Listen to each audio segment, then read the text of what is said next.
Hello,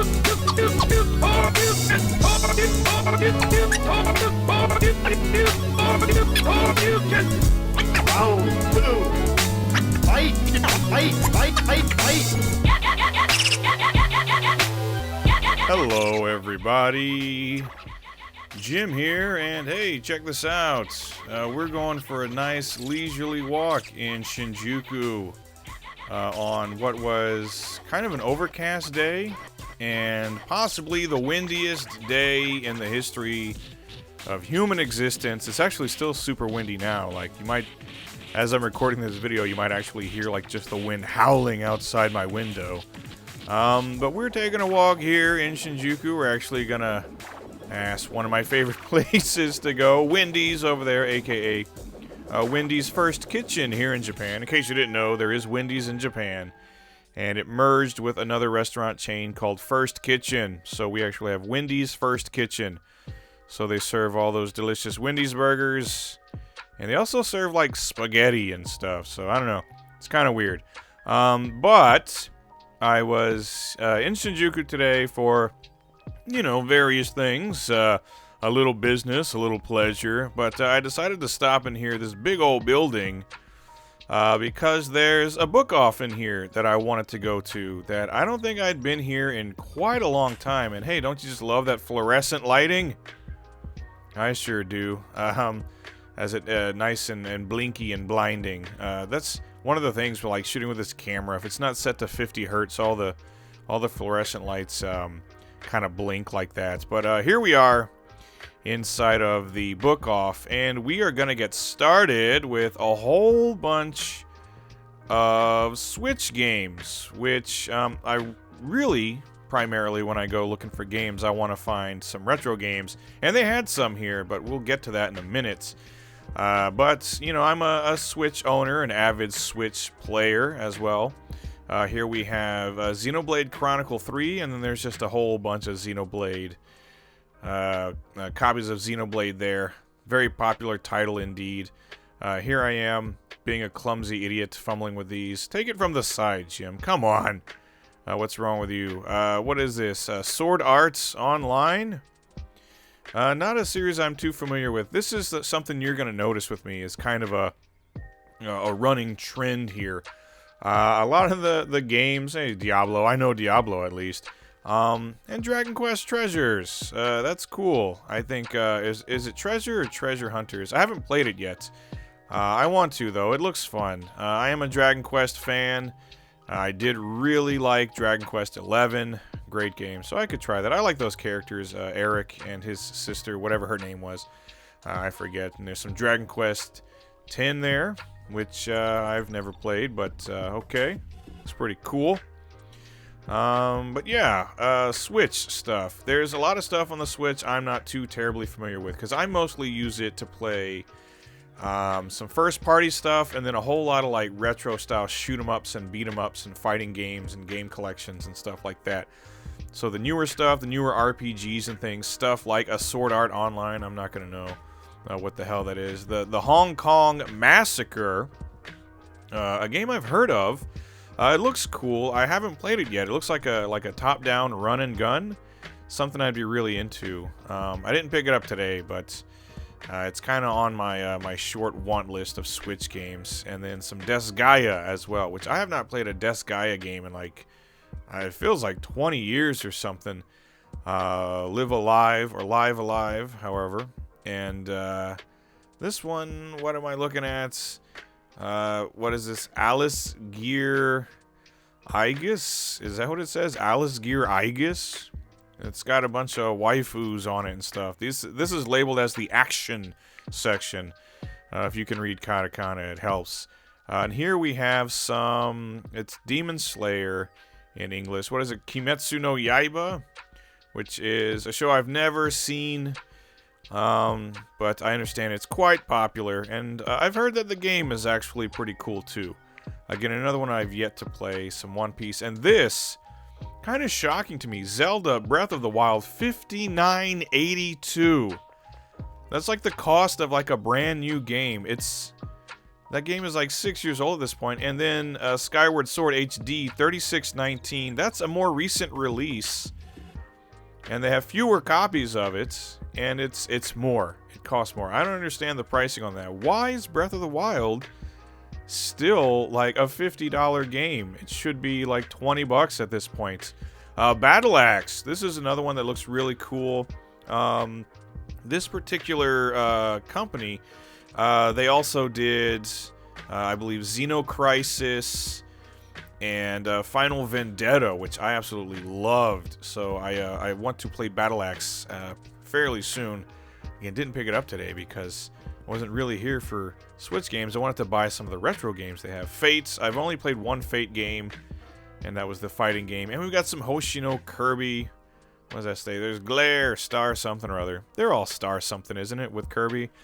Yeah, I was kind of like in the mood for retro. Like I want to pick up retro games, so I came here like to browse. I'm window shopping kind of the Switch games. And then the other, was it Kirby something or other world? I haven't played any of the new Kirby games, so I don't know. They look fun. Actually, the new something Return to Dreamland.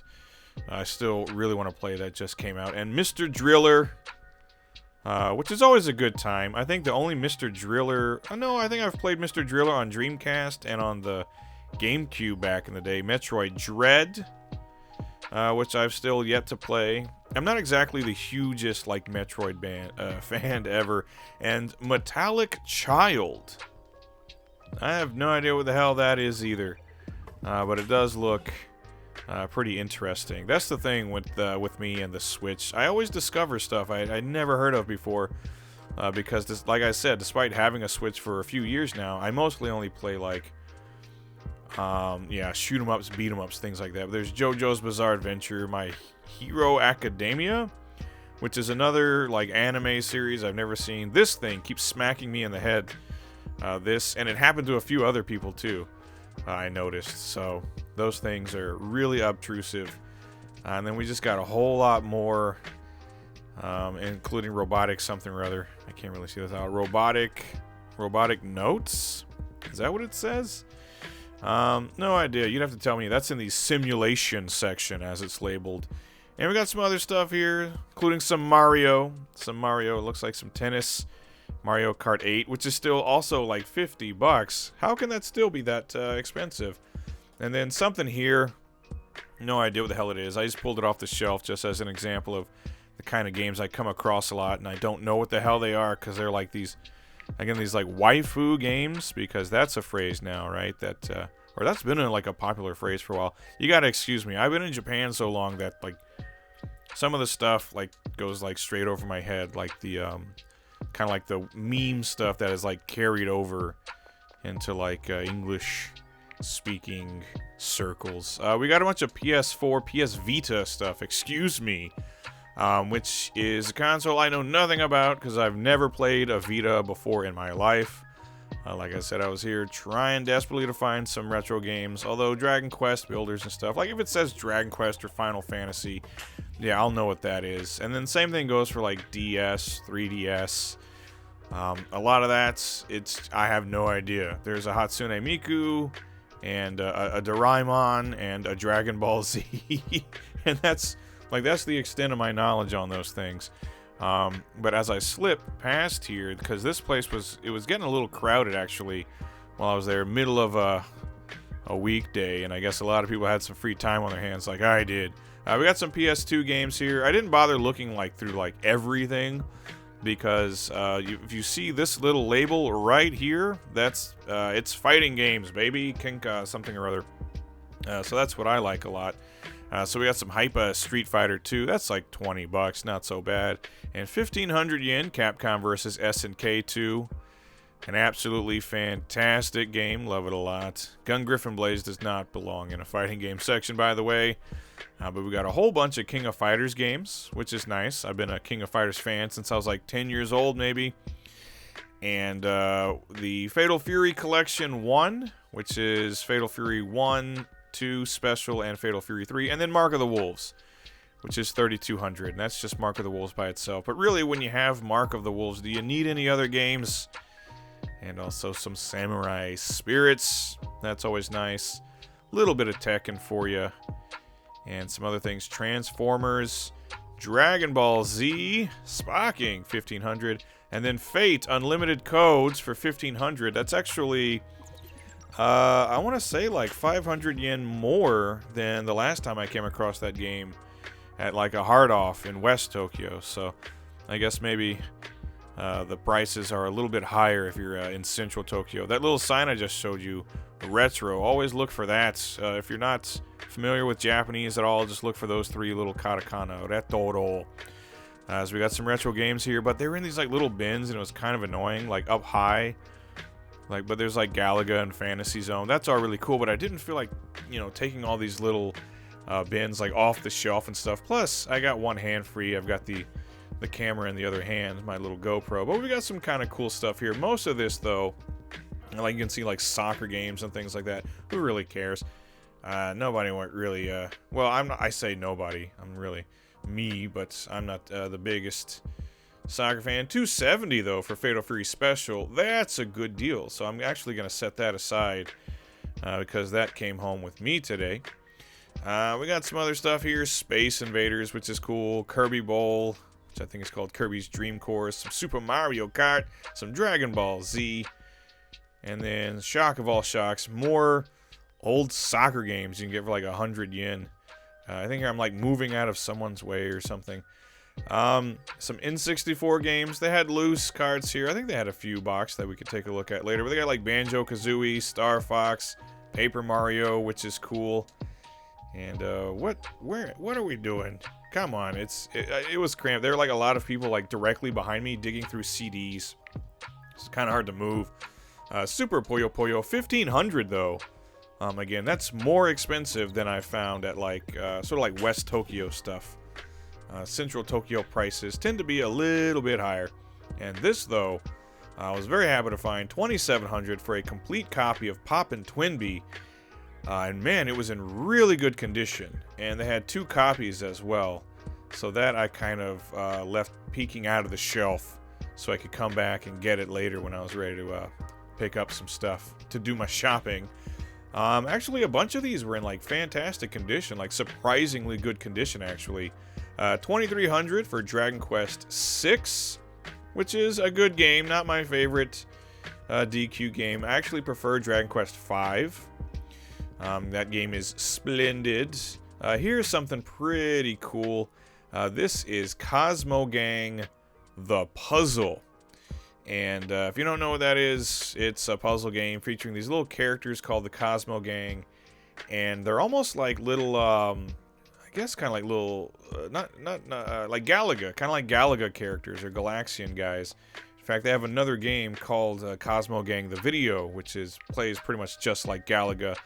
We got some Super Donkey Kong 2 for 900 yen. And that's a good deal on that.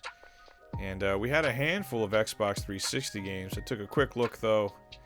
Wasn't really anything blowing my skirt up. 360 game. We weren't going to find any, like, cave shooters or anything here.